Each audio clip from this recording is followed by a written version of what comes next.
Okay, Luna, here's the thing. Some very nice folks on the internet have expressed interest in seeing more of you on the show. So today, you have to be in your best behavior because people want to see more of you, okay? Are you ready to get started with the show? Are you ready? Should we cue the intro? Are you going to smile at people? Okay, going once, going twice. Let's hit the show.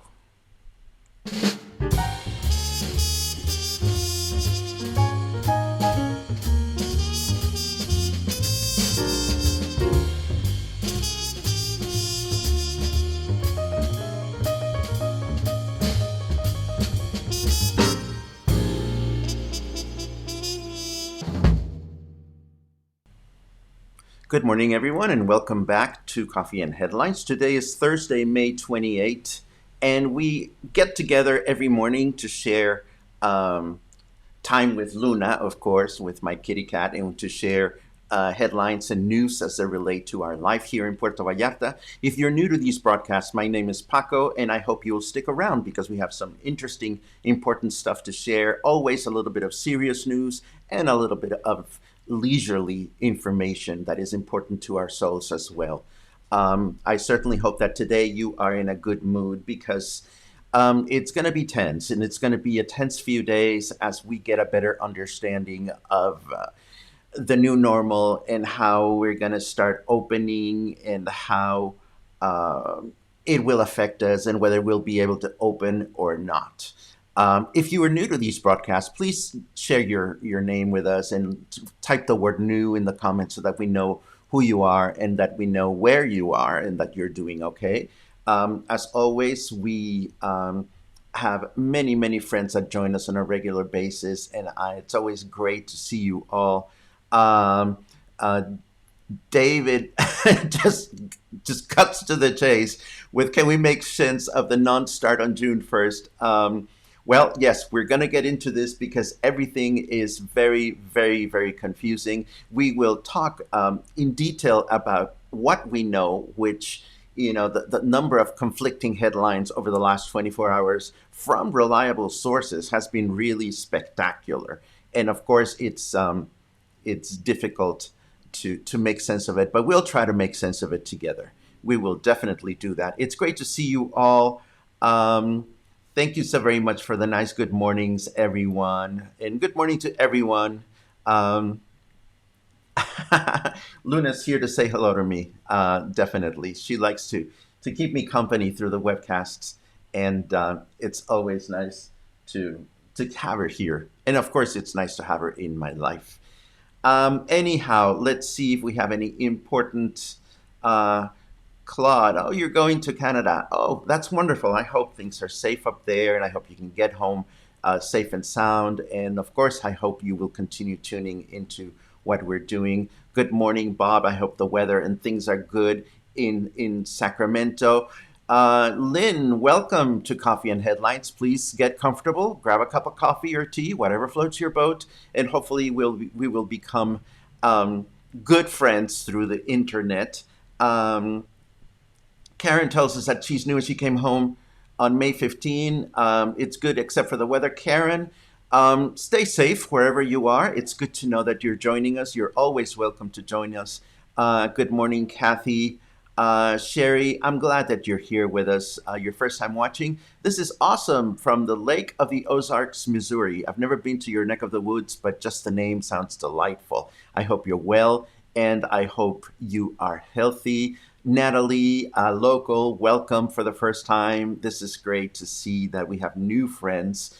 Um, did I read the news that say that PV has more cases than Guadalajara because they have more people than we do?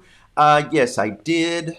Um, let's see, what else do we have? Good morning from Alta Vista. That's just around the corner.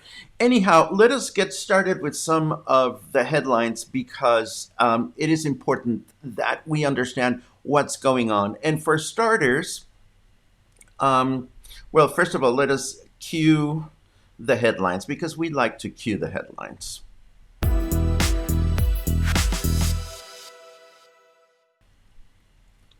And Darlene says, "Wow, wow, a lot of new people." Yes, this is really exciting. Right now we have 91 people watching, and that's always exciting. Of course, we get a lot of people that watch afterwards.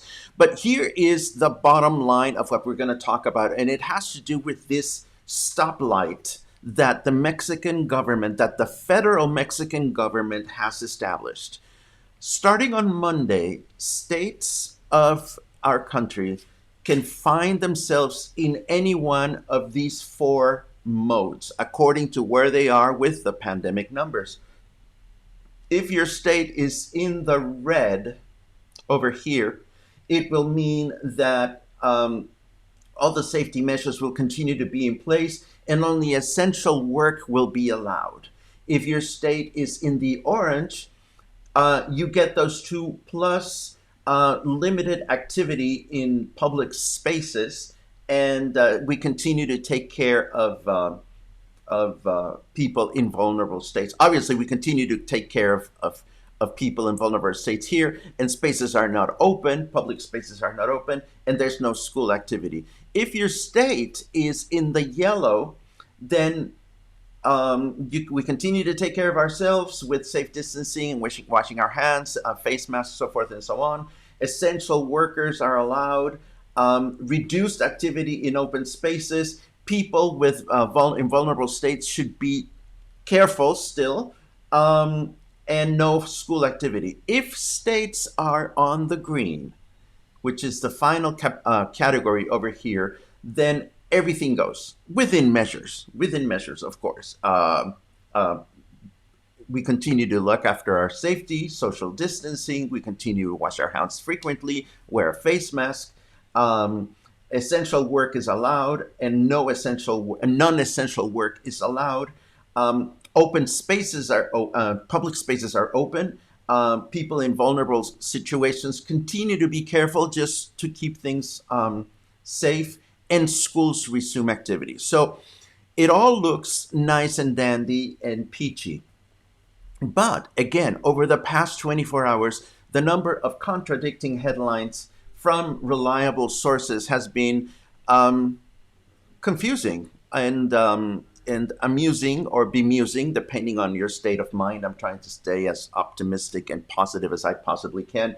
But Proceso announced yesterday that the stoplight that I just described would be the same for states and for the federal government. In other words, what Sheinbaum said, Claudia Sheinbaum is the mayor of Mexico City. She said that whatever the stoplight that is determined by the federal government is, that's the one that we're going to go by. And what that means is that on Monday, and moving forward every Tuesday, the federal government in the nightly broadcasts, they're going to decide, or inform rather, which states are in the green, in the orange, in the yellow, in the red, so forth and so on. And that all sounds very peachy still. However, also yesterday, we saw, again, this is another piece of news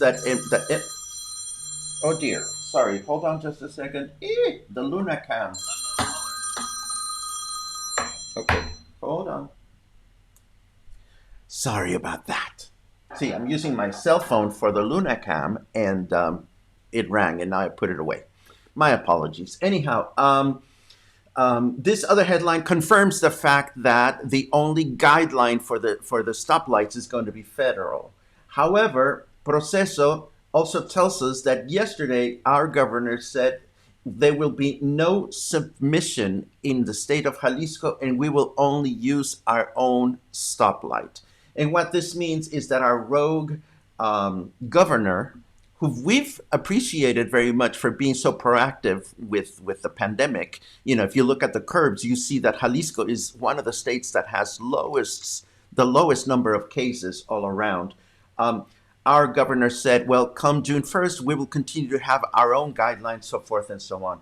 He was not the only one to say that actually, before I jump to that, also yesterday, actually this is from this morning, we learned from another national headline that governors in Mexico got their way in terms of having their own, not personal, but their own statewide stoplight. Now, what this means is that there was a back and forth between the different governors, speaking with the federal government and saying, hey, these we appreciate what you're doing, but we want to have some autonomy in terms of our own decisions. Another state that jumped at these types of remarks was the state of Guanajuato, which presently finds themselves in the red, according to the federal stoplight. And the governor of Guanajuato also unveiled their own statewide plan. So again, this is another state that has expressed interest and intention of going about their own way.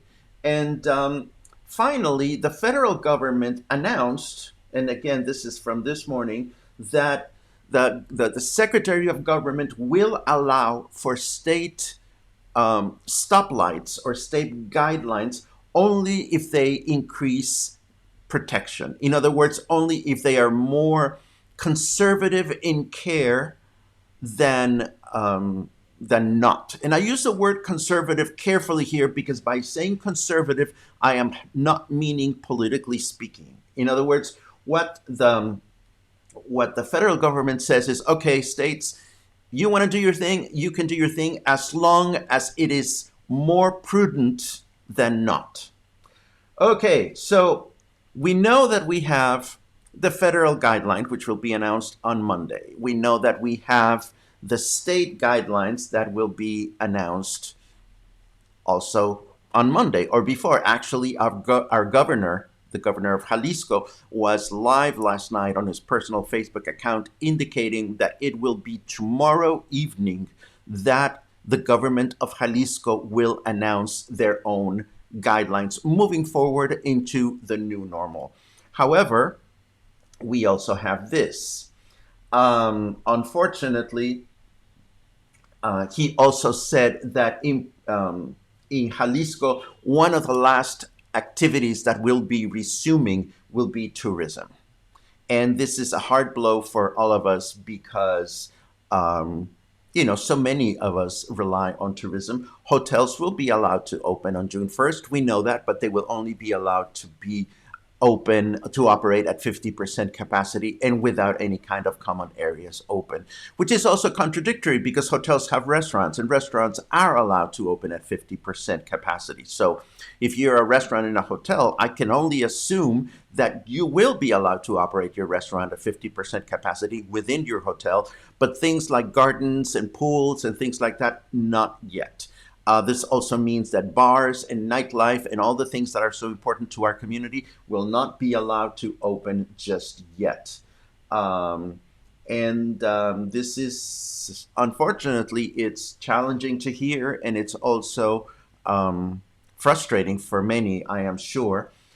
We also saw this news headline from news source that I am not familiar with. This comes from Nayarit, that says that the state of Nayarit will continue in quarantine until the 30th of June because the strategies put forth by the governor, Antonio Echevarria, failed. Now, when a headline puts the blame on a governor in such a blatant way, my hunch is that this may or may not be true. Again, as much as there are news sources that are very credible, then there's a lot of political smearing nowadays going on. So I would take this with a grain of salt, and I will continue looking at what's going on in the state of Nayarit.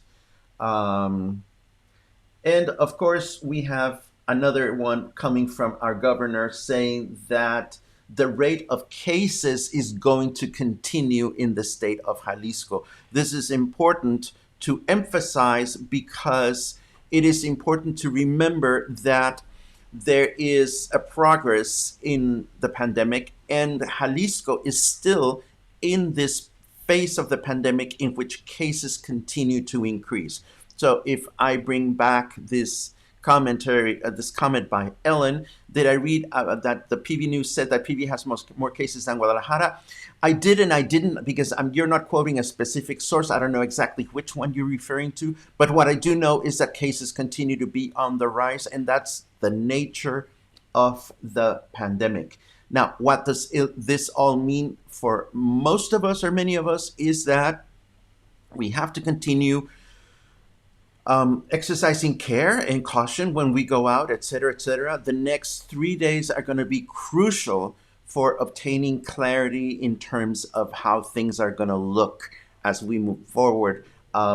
And I'm watching very closely all these news sources because, again, I had shared some information yesterday or the day before about how the federal government would steer the stoplights that would determine how much engagement we can have with the world around us. And now the states are going to have their say. So if I seem wishy-washy, trust me, it's not me. It is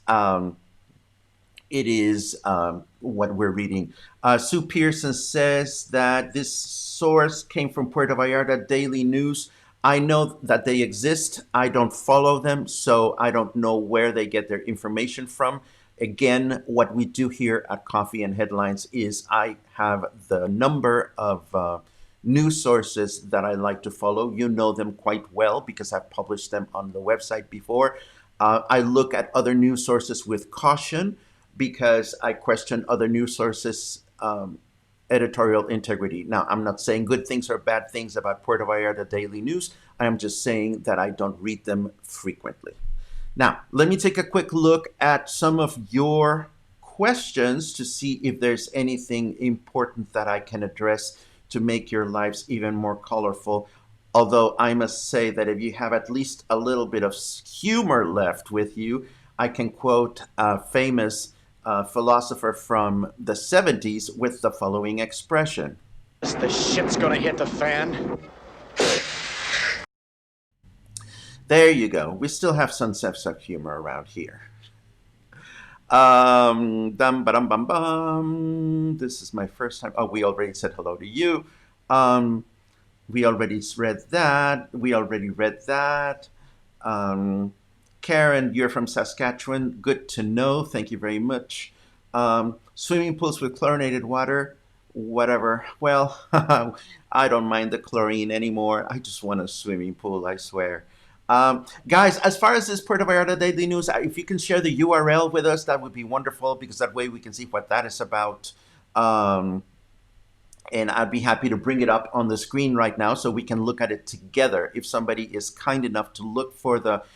in fact, here, let me do that myself. Let's take a quick look.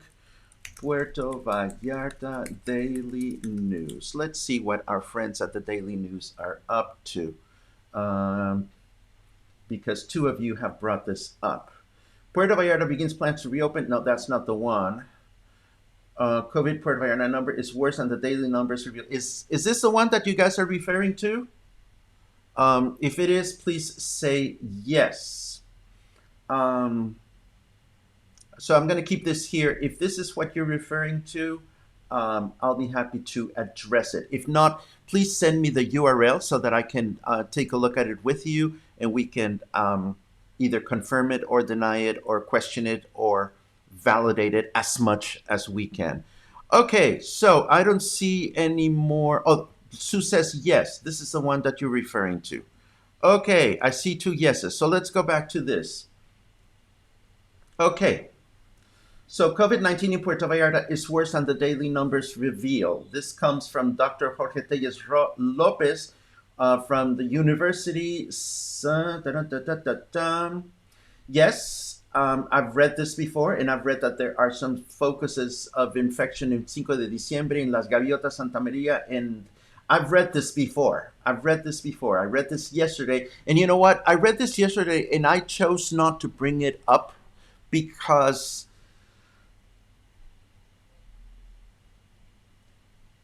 again, having an understanding, a layman's understanding of pandemics is not an easy thing. And what I've read is that there are a lot of mathematics involved in understanding the course that a pandemic follows. Yesterday, Dr. Hugo Lopez Gatell gave a huge presentation about the this business of reporting deaths and how deaths are reported. And the first thing that he said is that let us remember for a second that deaths are not numbers, deaths are people. However, when you're reporting about them, you have to talk about numbers, but we should never forget the sensitivity of a death. The business of reporting deaths is tricky. And he explained the whole process. In fact, one of the first things that he said is that when you have to get a certificate of death in Mexico, you don't pay money for it. And you should never pay money for a doctor to certify a death. When people come to a hospital with COVID-19, some people know that they have it. Some people just come with symptoms. Some people die on the way to the hospital. Some people are on the street and are run over by a bus or something tragic happens that is not related to COVID-19. And when they get to the hospital, if they get a test, then COVID-19 shows up. But if they died because they were in a car crash, did they die because of the car crash or did they die because of COVID-19? If you have a hospital that is very busy and a patient came into the hospital with symptoms, but it was not confirmed that he has COVID-19, and all of a sudden this patient dies, there's still a time during which a test can be made whether he died of COVID-19, but then the hospital personnel has to have this very delicate choice between running a test on a patient that is already dead or looking after the patients that are already alive. So it's not a black or white business, this business of reporting deaths. So is Mexico underreporting in general or not? Probably, but is this something that we as regular citizens should be concerned about? That is a personal choice. And this is part of what we've been talking about, the whole thing of how much we get worked up about the numbers or how much we don't. Because at the end of the day, if there are more or less deaths in Puerto Vallarta than what is being reported, the question continues to be, what can we do about it? What are we going to do about it? And what are we going to do about it to protect ourselves? So I'm not going to confirm or deny this headline from Puerto Vallarta Deadly News. All I'm going to say is that it is a complicated matter. So I invite you to get all worked up about it, or I invite you to not get worked up about it. And let me take a quick look as to whether you have any comments about this. You will agree with me, you will disagree with me, and that's part of the adventure. I'm not expecting you all to agree with me, and I certainly welcome your commentary to that effect, because that's what creates for constructive dialogue between people. I can tell you, for my personal peace of mind, I can only look at so many specific numbers. I am more interested in the actions that we take as human beings, as a community, to keep ourselves informed and to keep ourselves well balanced in all this flurry of information that we have access to, for better or worse. People are also paying money to not have COVID-19 listed on the death certificate. See, Ellen, I don't mean to contradict you, but where do you get that? Where does that come from? I will ask you that. If you show me a headline that says people are also paying money to not have COVID-19 listed on the death certificate, I would be happy to consider it, and I think we all should. But if this is coming from something that somebody told you, and I don't mean to put you on the spot, I don't mean to put anyone on the spot, but friends, if we are getting our blood pressure ticking higher than usual because of things that we are hearing other people say, we're doing our bodies and our souls a disservice. And that's, again, my personal opinion. You can agree or disagree.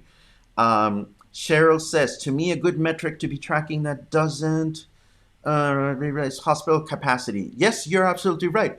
And so far, capacity in hospitals in our area has been moderate from my understanding. I don't keep track of the hospitals. I am sure that Pam Thompson would come in and chime in and and contradict me, or I could easily ask Pam Thompson if you want. How is the hospital capacity? Um, and let's see what else. Thank you for keeping it real and not lending to rumors. This is important to me. This is very important to me. It's important to Luna as well. It's important to us here at Coffee and Headlines. We are going to take this very seriously, and we're going to try to stay as balanced and as positive as we can without denying what's going on around us, of course. Um, Came from PVD, and they were able to pay 1,500 pesos. Again, if you send me the URL, I'll be happy to read it and I'll be happy to comment on it. I'm sure that some people think it is shameful to die of COVID-19, and I'm sure some people would try to conceal it. But again, what does that have to do with you? What does that have to do with me? What does that have to do with your ability to put a mask on? What does that have to do with your ability to act with common sense when you go shopping? What does that have to do with your livelihood, with your well being, with your mental, physical, and spiritual well being? You ask yourselves that. To me, I couldn't care less if people are paying for the death certificate or not, honestly. And that's just my bottom line, because that has nothing to do with how I want to feel for the rest of the day and how I want to act for the rest of the day.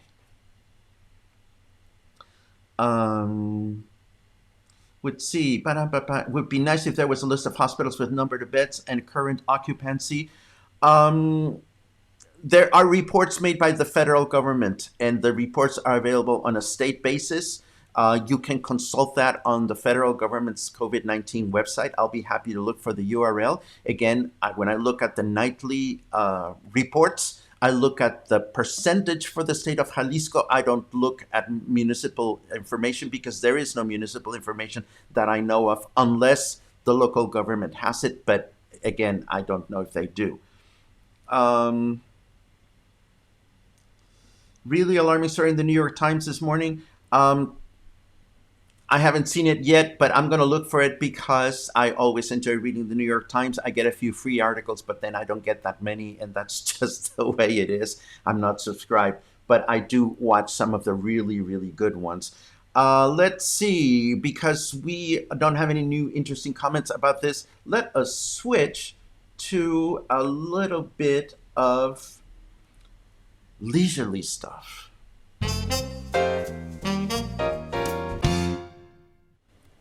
Well, as you know, we were all excited about our friends from SpaceX, and they had to scrub the mission because of weather. I hated this headline because I read the headline first saying that we got a chance to see their wildly corny spacesuits. At first, I thought to myself, wait a second, why are they insulting my new space program? And then I looked at the spacesuits, and yes, they are rather corny.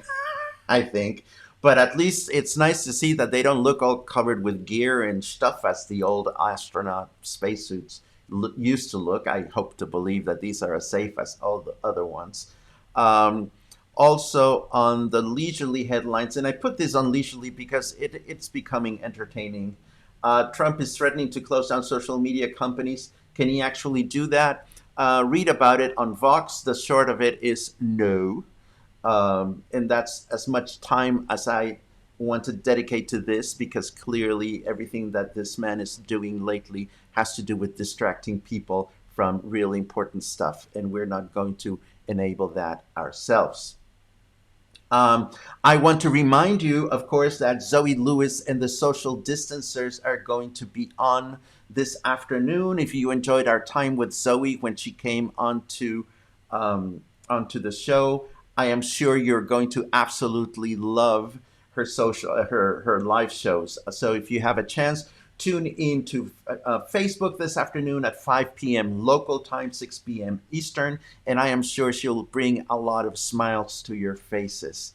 Along the same lines, I want to let you know that local star Tonny Kenneth, whose face has been chopped in this fabulous photograph, is going to be performing live from Hotel Mercurio tomorrow in the afternoon at 3 p.m. Of course, Hotel Mercurio is open for business, so if you want to catch him singing live, you can probably head over to Mercurio as long as they have capacity for it. I know that Mercurio is running with a limited capacity, like most restaurants are. Well, like all restaurants should be. So, but it's nice to find opportunity to support local performers or performers that have performed in Puerto Vallarta in the past.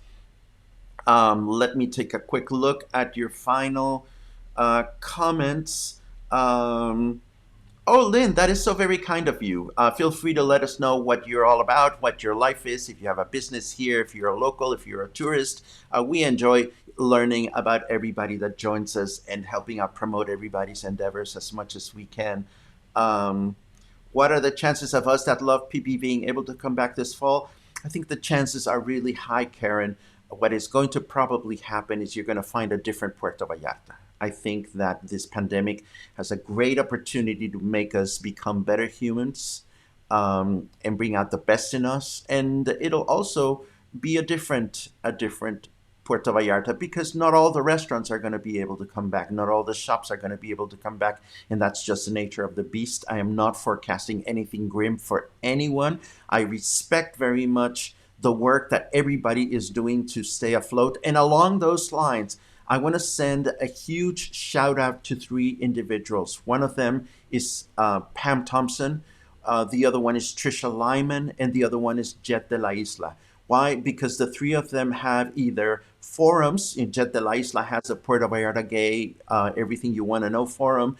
Trisha Lyman has the Puerto Vallarta Everything You Want to Know forum on Facebook. And of course, Pam Thompson. All three of them have something in common. They're constantly being approached with all kinds of questions, from the really insightful and thoughtful to the very, very not so. And I very much appreciate the amount of patience and care and love that these individuals have put forth to keep us well informed, not to mention the amount of time that it takes to do what they do. So my heart goes to the three of them. Um, Let me see. New York Times is Ciudad de Mexico centric. It's like the US. Yes, that's true. A lot of the news that come from north of the border or other countries have to do with the federal information. They don't really dive into the local stuff. Um, can you hook me up with someone who can put cause of death on my certificate as an overdose of chocolate during hot sex? Damn, I will do my best.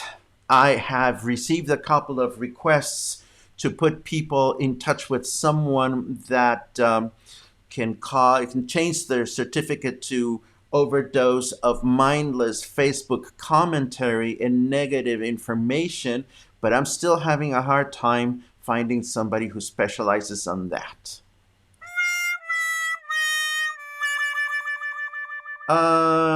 Cheryl is isolating right now, still feels safe, but not going out. Good for you. We were very impressed with the people in PV taking the precautions that were taken when we were there. Well, we come in all flavors, Karen, like in any other place in the world. You know, there are people that take things seriously. There are people that don't. It is up to us to exercise our common sense and figure out who we want to get close to, who we don't want to get close to, who we want to trust, who we don't want to trust, who we want to follow, and who we don't want to follow. And that's the tricky part. You know, the government can only do so much to help us make personal decisions, but at the end of the day, it is on us. And that can be very difficult and scary for some people, not having somebody to blame for good or bad decisions. Um, da da da da da. Would gladly pay 15. Oh, okay, there you go. Let us go find ourselves some black market death certificates. I want to die of Licks ice cream, or you know what? I want to die of tacos al pastor indigestion. That's what I really want. I miss some street tacos like you wouldn't believe. Um, Not that I wouldn't go. I mean, I think I would go. Well, maybe. I don't know. I don't know that I would go to street tacos just yet, but I miss some good tacos al pastor, let me tell you. My husband and I were moving in June, but unfortunately this happened. Lynn, you know, whenever it's right for you, um, will be here. I can only believe that every community in the world has a warm, loving community that will welcome you with open arms. Puerto Vallarta is not an exception. The good thing about Puerto Vallarta, Lynn, is that it is a huge bay, and there is a lot of room for everybody to exercise their own level of comfort, their own beliefs, their likes and their dislikes, their command of English, Spanish, their sexual and emotional orientation. I mean, this is a huge bay, and soon enough, you will find like minded individuals that you will be able to create a community of your own with. I wish that for you wholeheartedly. Renee says, stay positive. And yes, we try to stay positive every day. And on that note, let us end our day with a little bit of positivity. Yay, positivity. I don't have any more news to share with you for the time being, but as always, I welcome your company. I welcome your support. I welcome your contributions in ideas. Oh, and I am very grateful to some of you who took the time to send me some very constructive feedback about the website where we share our show notes. And yes, you are correct. The website has been a lot about coffee and headlines lately. Not a lot about the Puerto Vallarta experience because we've all been in lockdown, but that changes soon. In the meantime, my wish for you is that you stay healthy, stay positive, um, think much about what we read, and think about your well-being. Make decisions for yourself about how altered you want to be about everything that is going on, some of which we may or may not have control over, and make decisions for yourself. And make decisions for those around you that allow you to stay happy, sane, safe, and in good spirits. In the meantime, I'm going to cue the little house and I'm going to let you enjoy the rest of your day. And hopefully, I'll see you tomorrow. Show notes are coming up shortly. Have a great day.